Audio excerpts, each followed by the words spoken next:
A continuación, Estudios Sociales y Cívica, octavo grado.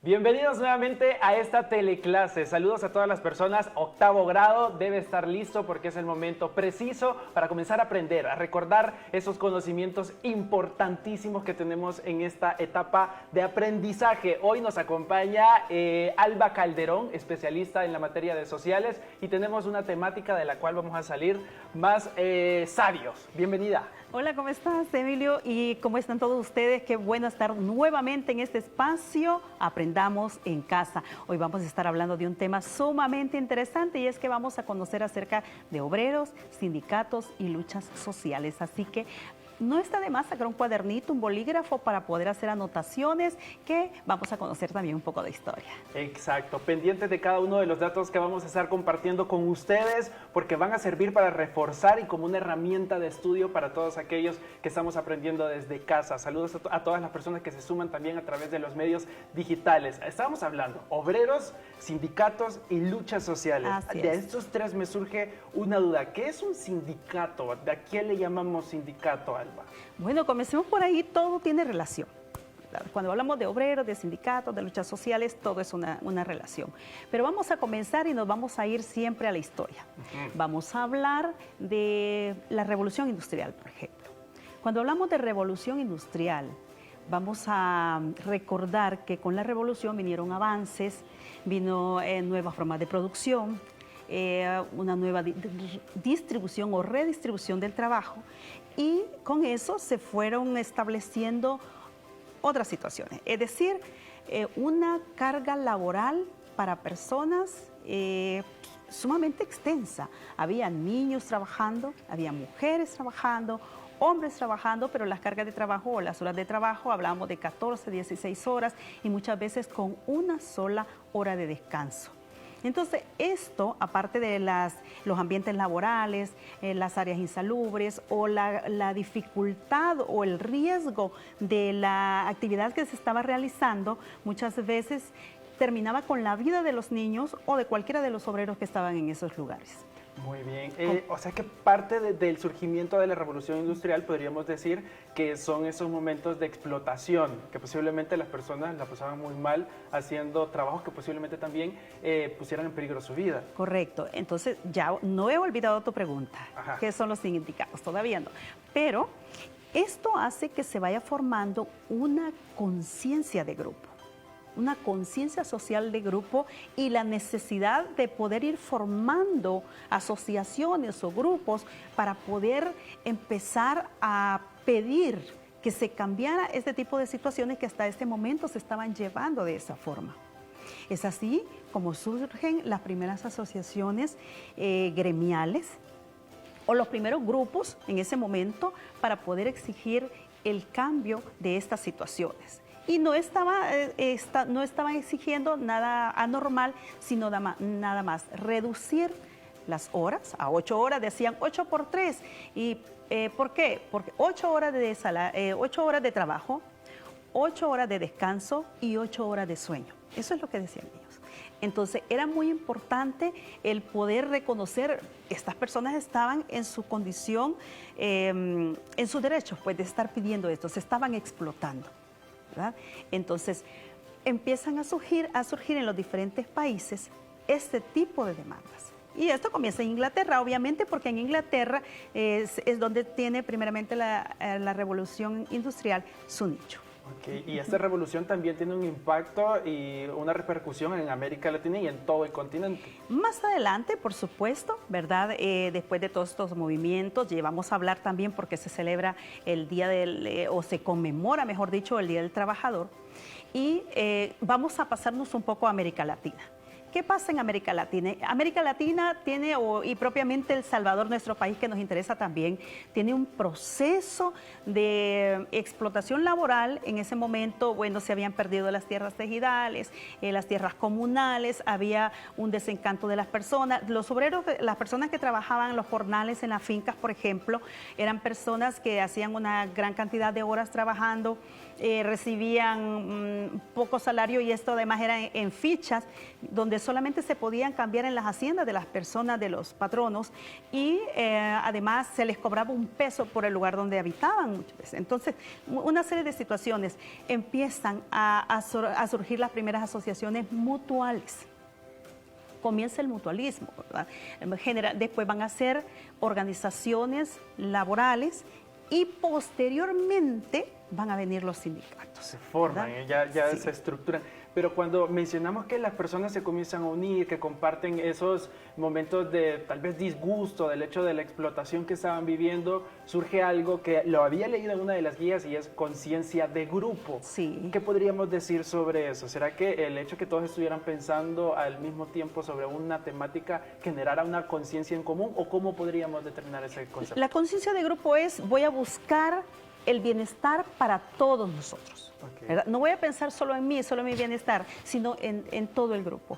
Porque que se piden derechos sociales, la salud es importante, el descanso es importante, las vacaciones y todos esos logros que se han venido teniendo a través de la historia por las luchas de estas personas. Es de recordar también que posteriormente, en la década de los 30, con el gobierno de Maximiliano Hernández Martínez, son reprimidos nuevamente todas las formas sindicales. Y además recordar o hablar también que anteriormente no teníamos una normativa, no teníamos un código de trabajo como lo conocemos actualmente, sino que todas estas relaciones se normaban a través del Código Civil, ¿verdad? Entonces, ¿qué es un sindicato? Es una agrupación, es un grupo de personas que busca establecer la armonía, las relaciones entre el patrono y los trabajadores, llegar a acuerdos, establecer diálogos, establecer todas esas situaciones que van a favorecer la vida de los trabajadores. Ese es en sí, ¿verdad? El grupo que busca el bienestar, que busca la relación social, que busca establecer límites y poder llevar el beneficio para todos los trabajadores. Y ya que sé todos estos conceptos, ¿cómo es que surge la formación de los gremios de artesanos, por ejemplo? Fíjate, esa pregunta me trae a la mente una obra que escribe Roque Dalton y se llama Miguel Mármol. Miguel Mármol describe cómo se forman los grupos de artesanos precisamente para la demanda de sus actividades, ¿verdad? Lo que estaban realizando en ese momento y la represión que también tuvieron en eso. Pero posteriormente, cuando ya se establece toda la forma sindical, también es necesario recordar otros eventos que sucedieron, sobre todo en Estados Unidos. Y vamos a hablar de Chicago. Y aquí surge otra situación. Aquí vamos a hablar, nosotros de repente el 1 de mayo vemos a las personas manifestándose, vemos a las personas que hacen marchas y dicen, están celebrando el Día del Trabajo. Más que una celebración, es una conmemoración. ¿Por qué? Vamos a recordar qué pasó ese 1 de mayo en Chicago. ¿Qué pasó? Y de ahí surge la historia de los mártires de Chicago. Empiezan a través de todo lo que te vengo contando, porque cuando en la Revolución Industrial donde hablábamos, surge, por ejemplo, la burguesía que tenía los medios de producción, y surge una clase nueva que era el proletariado, que eran los que vendían su fuerza de trabajo a los dueños de los medios de producción. Entonces, todo esto que te explicaba de las extenuantes horas de trabajo y todos estos problemas van a desencadenar disgustos y protestas más adelante. El 1 de mayo, estamos hablando de allá del 86, ¿verdad? 1886, se da una protesta en Chicago. Pasa 1, 2, 3, 4, 5 de mayo, es una semana, bueno, 12,000 fábricas, estamos hablando de unos, la historia narra de unos 350,000 personas, otros dicen 35,000 personas, pero que se van a una marcha multitudinaria. De esta marcha van llegando, bueno, hay muertos, ¿verdad? Obviamente por toda la convulsión y toda la efervescencia del momento. Y cuando llegan a la empresa McCormick, lo narra la historia, también hay otros fallecidos porque tratan de detener en ese momento la manifestación. Luego después son apresados 8 personas que son después colgados. Y a estos se les conoce como los mártires de Chicago. Sí, obviamente se van ganando ¿cómo te digo? Se van ganando derechos, ¿verdad? No, o quizás está mal empleado ganar derechos, pero se van obteniendo algunos beneficios, pero sí hay pérdidas humanas. Y por esa razón entonces, es que es una conmemoración y no una celebración. Correcto, porque hubo muertes, ¿verdad? Entonces esa conmoción fue total, fue muy amplia, y por eso a raíz de ese evento se habla ahora del 1 de mayo como el Día del Trabajo. ¿Y es el Día del Trabajo o el Día del Trabajador? También ahí surge esa dualidad de conceptos. Correcto, ¿verdad? Cuando hablas del trabajador es la persona la que realiza la actividad laboral. Entonces hablamos del Día del Trabajador, del Día del Trabajo, indistintamente. Ok, y en El Salvador, cuando regresamos a todas esas luchas, a los sindicatos, el surgimiento, mencionaba usted allá por 1930 se da una represión, pero ¿cómo es la historia de los sindicatos aquí en nuestro país? Fíjate que, por ejemplo, en el gobierno para la década de los 20, en 1920, que se empieza a formar, por ejemplo, la Liga Roja en El Salvador, y posteriormente en el gobierno de Pío Romero Bosque también, que tienen mayor confluencia, ¿verdad? Va a tener esa represión que te decía en 1932, porque eran perseguidas todas las personas que estaban reunidos en sindicatos, eran perseguidos todas estas personas que de alguna u otra manera estaban en contra del régimen de ese momento. Entonces, esta situación no es nueva, se ha venido dando por años, ¿verdad? Es una situación. Ahora, ¿qué derechos se han obtenido? ¿Cuáles son? Por ejemplo, que las mujeres embarazadas tengan su tiempo para cuidar a sus bebés, ¿verdad? Y que cierto tiempo del embarazo se vayan a casa a descansar y poder cuidar de sus hijos. Anteriormente no había eso. Las 8 horas laborales, vacaciones, un salario digno, un salario justo, ¿verdad? Y esto que todavía se sigue negociando también, ¿verdad? En algunas oportunidades cuando hablamos de salario mínimo. El salario mínimo todavía cumple el objetivo de satisfacer una canasta básica. ¿Qué otro derecho? Bueno, los ambientes laborales, ¿verdad? Los ambientes laborales que también son sumamente necesarios. Y estos derechos también conllevan deberes, pero si es así, ¿en qué instrumento jurídico o si hay alguna ley que se puede revisar, velar y buscar y ampararse bajo esto? ¿O cómo se da la regulación del trabajo aquí en nuestro país? Por ejemplo, en la Constitución de la República, en el artículo 47, que está regulado, ¿verdad?, la acción de los sindicatos. Y está regulada, habla del trabajo en sí, hasta el artículo 52. Okay. Entonces, todo esto habla del trabajo. Luego esto le da origen a un código de trabajo. Y el código de trabajo te habla, bueno, hasta de los miembros que vas a perder, si pierdes un dedo pulgar de la mano izquierda, de la mano derecha, si se pierde un brazo, si se pierde una mano. Todo esto tiene, por ejemplo, una cantidad de dinero de indemnización. Okay.